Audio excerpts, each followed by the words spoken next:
पंडितं पंडिताराध्यं पिंडादिस्थलबोधकं अखंडं दंडवद्वंदे सूर्यमंडलमंडितम् सदा ಸ್ಮರಣೀಯರಾದ ಶ್ರೀಶೈಲ ಪೀಠದ ಗುರು ಪರಂಪರೆಯನ್ನ ಭ್ರಮರಾಂಭ ಮಲ್ಲಿಕಾರ್ಜುನ ಸ್ವಾಮಿಯವರನ್ನ ಭದ್ರಕಾಳಿ ವೀರಭದ್ರೇಶ್ವರರನ್ನ ಮನದಲ್ಲಿ ನೆನೆದು ಕಾಳಸಿದ್ದೇಶ್ವರರನ್ನ ಸ್ಮರಿಸಿ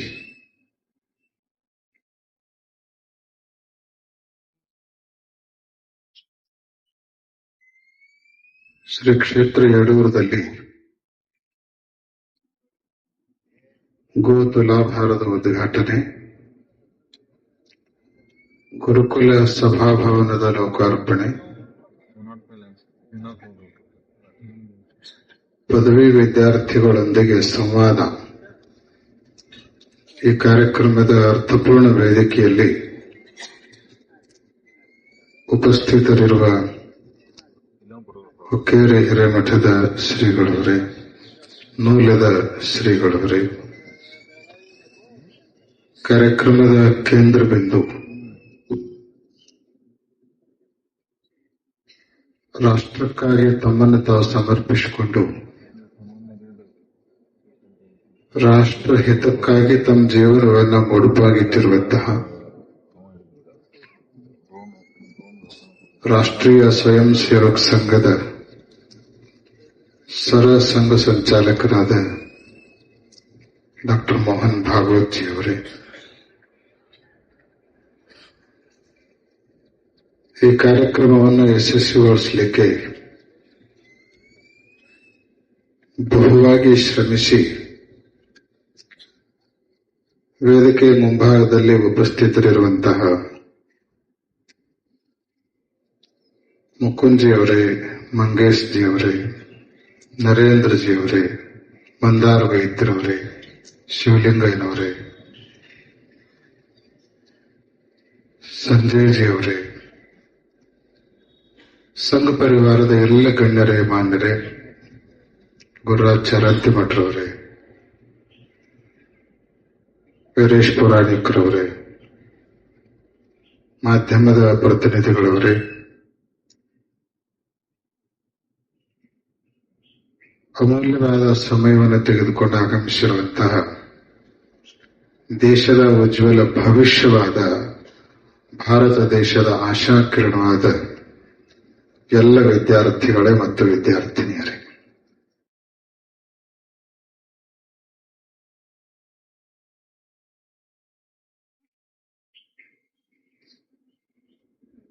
ನಮ್ಮ ವಿದ್ಯಾರ್ಥಿಗಳು ಏನ್ ಕೇಳಬೇಕು ಅಂತ ನಾವು ಬಯಸ್ತಾ ಇದ್ವಿ, ವಿದ್ಯಾರ್ಥಿಗಳನ್ನ ಏನ್ ಮಾಡಬೇಕು ಅಂತ ನಾವು ಬಯಸ್ತಾ ಇದ್ವಿ,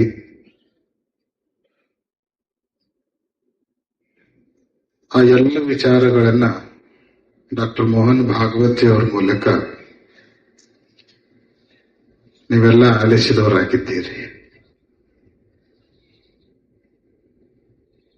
ಹೇಳೋದಕ್ಕೆ ಏನೂ ಉಳಿದಿಲ್ಲ, ಕೇಳೋದಕ್ಕೆ ನಿಮಗೂ ಏನೂ ಉಳಿದಿಲ್ಲ. ಮುಗಿದ್ರೆ ಸಾಕು, ಕಾಲೇಜಿಗೆ ಹೋಗೋಣ ಅಂತ ಕಾಯ್ತಾ ಇದ್ದೀರಿ ನೀವೆಲ್ಲ. ಕೇವಲ ಸಾಂಕೇತಿಕವಾದ ಎರಡು ಮಾತುಗಳನ್ನ, ಕೆಲವು ಮಾತುಗಳನ್ನ ಡಾಕ್ಟರ್ ಮೋಹನ್ ಭಾಗವತ್ ಜಿ ಅವರ ಬಗ್ಗೆ, ಕೆಲವು ಮಾತುಗಳನ್ನ ವಿದ್ಯಾರ್ಥಿಗಳ ಬಗ್ಗೆ. ಕೇವಲ 10 ನಿಮಿಷದಲ್ಲಿ ಆಶೀರ್ವಚನವನ್ನು ಮುಗಿಸ್ತೀವಿ.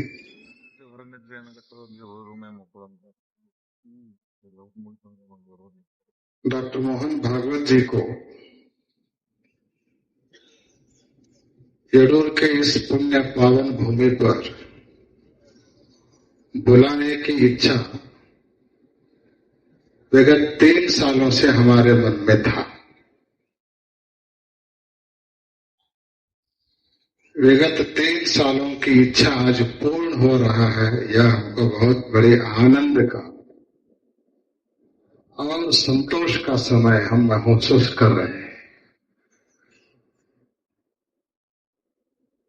जब पहले उनको हमने संपर्क किया पत्र के माध्यम से,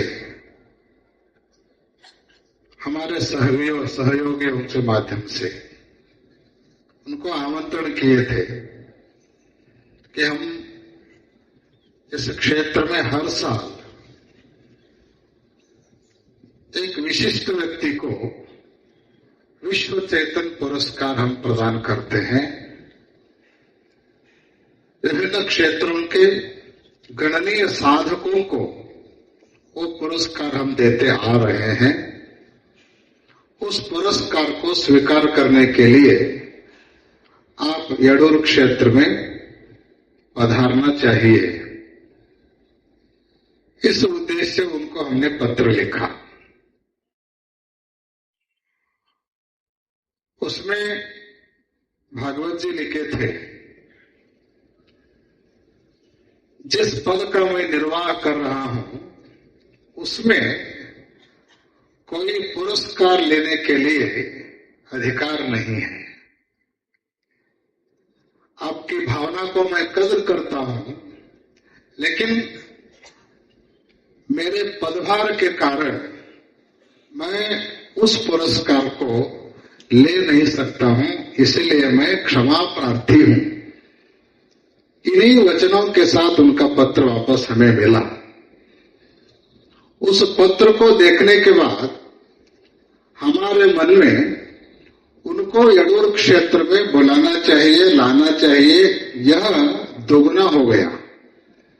ये इच्छा दुगना हो गई, क्योंकि पुरस्कार के बदले में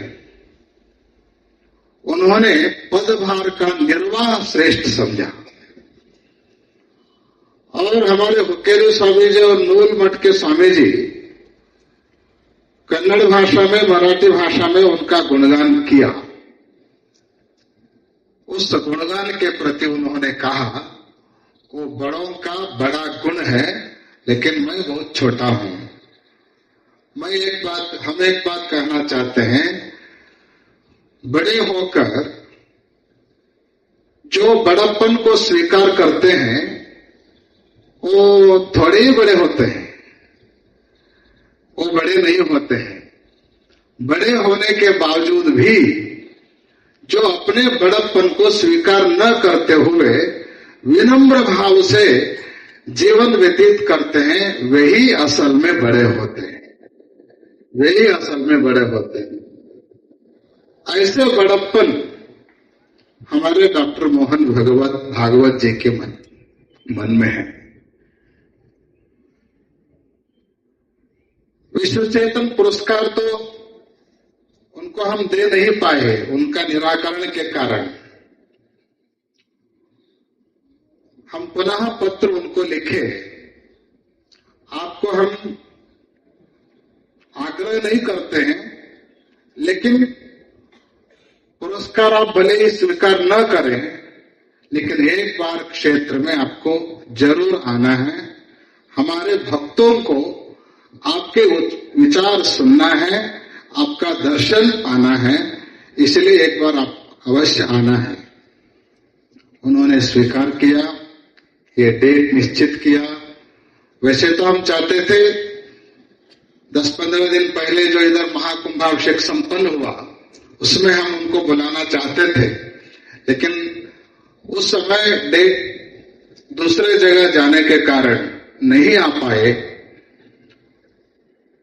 कुंभाभिषेक उनके बिना ही हम पूर्ण किए।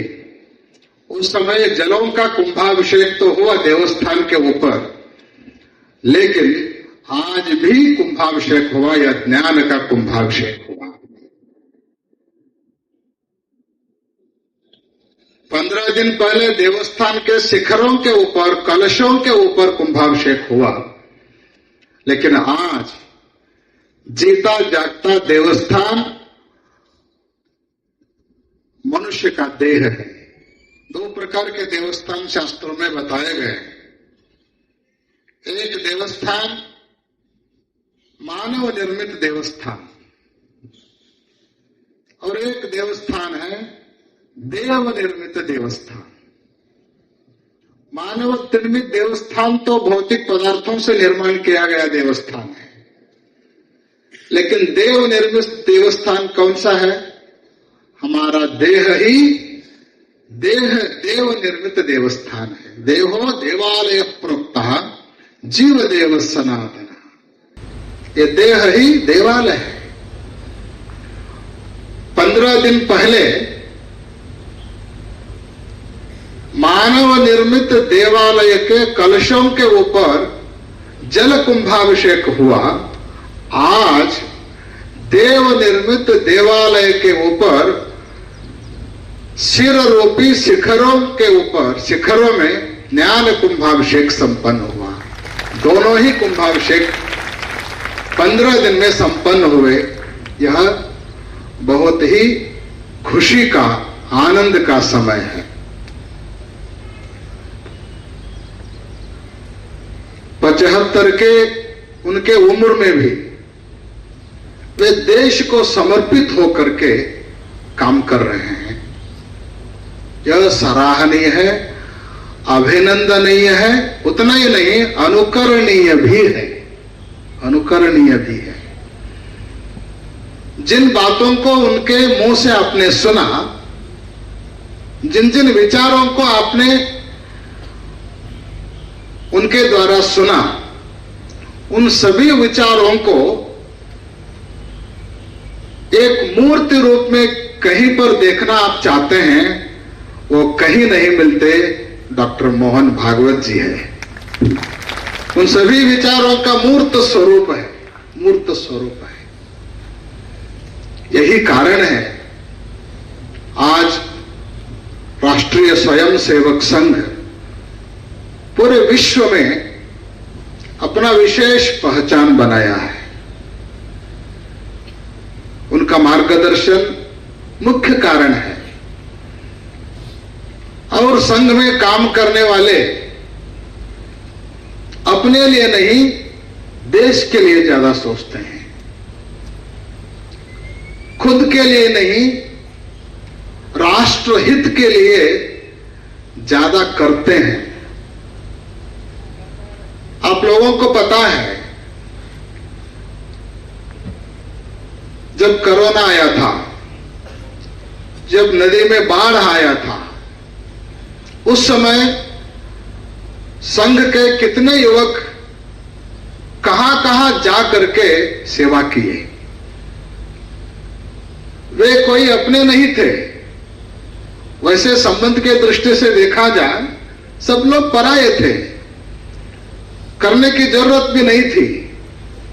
लेकिन संघ में पल रहे लोगों के मन में पराया कोई नहीं है। देश में देश के लिए काम करने वाले जितने भी हैं, वे सब अपने हैं।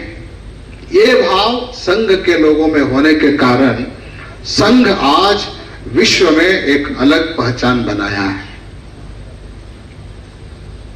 उसका एकमात्र कारण डॉक्टर मोहन भागवत जी का मार्गदर्शन है। स्वयं वैसे सोचते हैं, स्वयं वैसे करते हैं और स्वयं वैसे करने के लिए मार्गदर्शन भी वो देते हैं। ऐसे महान हस्ती हमारे बीच में पधारे, ये हम सब लोगों का सौभाग्य है। उनके विचार आप लोगों ने सुना, केवल सुने और भूल करके गए तो काम नहीं चलेगा। जिन जिन विचारों को आपने सुना, उन विचारों को अपने जीवन में लाना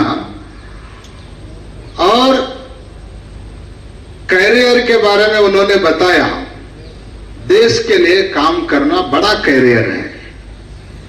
अपने दुख में रोने वाले मुस्कुराना सीख लो, औरों के दुख दर्द में तो आंसू बहाना सीख लो।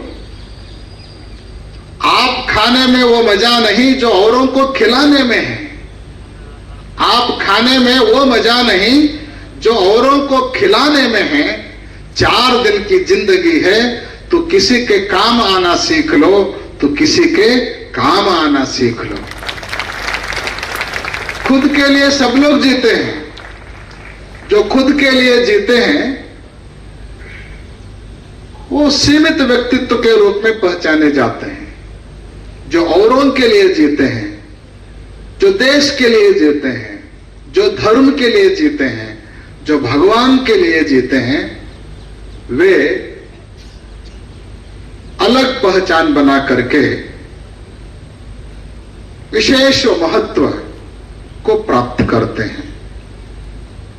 ಆದ್ದರಿಂದ ವಿದ್ಯಾರ್ಥಿಗಳೆಲ್ಲರೂ ಕೂಡ ಅವರ ಮಾತುಗಳನ್ನು ನೀವು ಕೇಳಿ ಮರೆತು ಹೋಗಬಾರದು. ಅವುಗಳನ್ನು ನಮ್ಮ ಜೀವನದಲ್ಲಿ ನಾವು ಅಳವಡಿಸಿಕೊಳ್ಬೇಕು. ವಿದ್ಯಾರ್ಥಿಗಳು ವಿದ್ಯಾಧ್ಯಯನ ಮಾಡಿದರೆ ಸಾಲು, ಅದರ ಜೊತೆಗೆ ನಾವು ಸದ್ಗುಣಿಗಳಾಗಬೇಕು, ಸದಾಚಾರಿಗಳಾಗಬೇಕು. ನಮಗಾಗಿ ನಮ್ಮ ಪರಿವಾರಕ್ಕಾಗಿ ಮಾತ್ರ ನಾವು ಬದುಕದೆ ದೇಶಕ್ಕಾಗಿ ನಾವೇನಾದರೂ ಮಾಡಬೇಕು ಅನ್ನುವಂಥ ಸಂಕಲ್ಪವನ್ನು ಇಟ್ಕೊಂಡು ನಾವು ಬದುಕಿದಾಗ ಮಾತ್ರ ನಮ್ಮ ಜೀವನ ಸಾರ್ಥಕ ಆಗತ್ತೆ. ದೇಹಾಭಿಮಾನ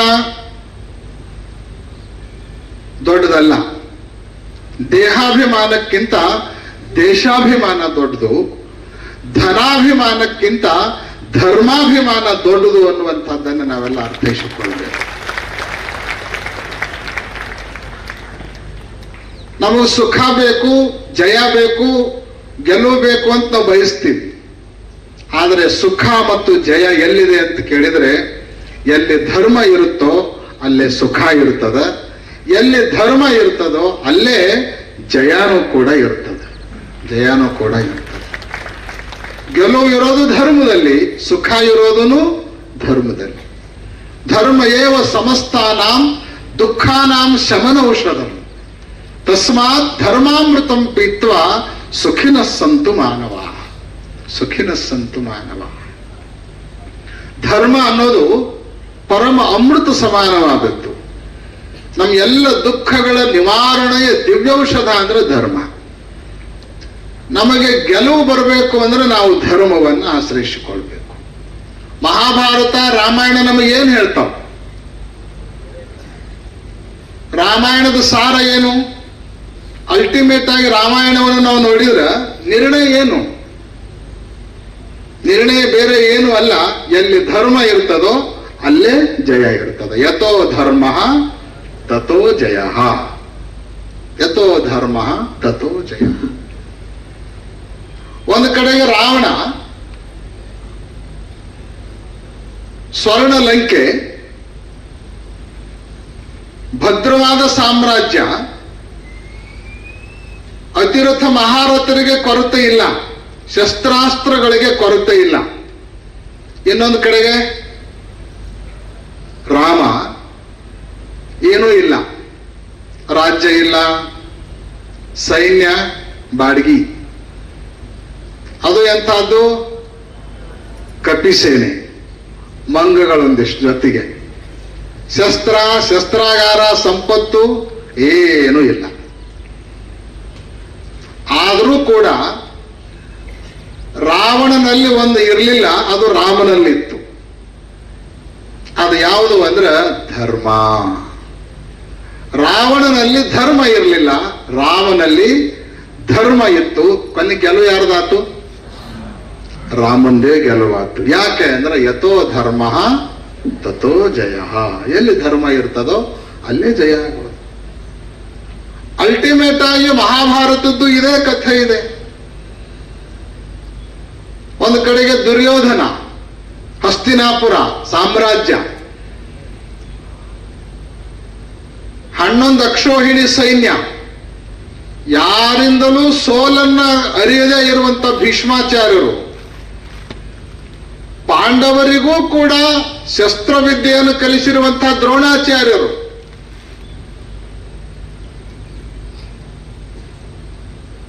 ಇಂಥ ಅತಿರಥ ಮಹಾರಥರು ಎಲ್ಲರೂ ಕೂಡ ದುರ್ಯೋಧನನ ಕಡೆಗೆ. ಸಂಪತ್ತು, ಸಾಮ್ರಾಜ್ಯ, ಶಸ್ತ್ರ, ಸೈನ್ಯ ಎಲ್ಲವೂ ಇದೆ. ಪಾಂಡವರ ಕಡೆಗೆ ಏನೂ ಇಲ್ಲ. ರಾಜ್ಯ ಇಲ್ಲ, ಸಂಪತ್ತಿಲ್ಲ, ಸೈನ್ಯ ಇಲ್ಲ. ಸೈನ್ಯ ಎಷ್ಟು ಅಂದ್ರೆ ಅದು ಬಾಡಿಗೆ ಸೈನ್ಯ, 7 ಅಕ್ಷೋಹಿಣಿ ಸೈನ್ಯ ಪಾಂಡವರ ಕಡೆಗೆ. ಇವ್ರ ಮೇಲೆ ಪ್ರೀತಿಗೆ ಬಂದವರು ಅಷ್ಟೇ ಅವರು. ಇಲ್ಲಿಯೂ ಕೂಡ ಅದೇ ಪ್ರಶ್ನೆ ನಾವು ಕೇಳೋದು, ಧರ್ಮ ಯಾರ ಕಡೆ ಇತ್ತು? ಪಾಂಡವರ ಕಡೆ ಧರ್ಮ ಇತ್ತು, ಕೌರವರ ಕಡೆ ಧರ್ಮ ಇರಲಿಲ್ಲ. ಕೊನೆ ಗೆಲುವು ಯಾರ್ದಾಯ್ತು ಅಂದ್ರ ಪಾಂಡವರದೇ ಗೆಲುವಾಯ್ತು. ಕಾರಣ ಏನು ಅಂದ್ರೆ ಯಥೋ ಧರ್ಮ ತಥೋ ಜಯ. ಅದಕ್ಕೆ ನಾವು ನಮ್ಮ ಜೀವನದೊಳಗ ಮ್ಯಾಲ ಬರಬೇಕು ಅಂದ್ರ, ಸುಖವನ್ನ ಪಡಿಬೇಕು ಅಂದ್ರ, ಗೆಲುವನ್ನ ಸಾಧಿಸಬೇಕು ಅಂದ್ರ ಧರ್ಮವನ್ನ ಆಶ್ರಯಿಸಿಕೊಳ್ಳಬೇಕು.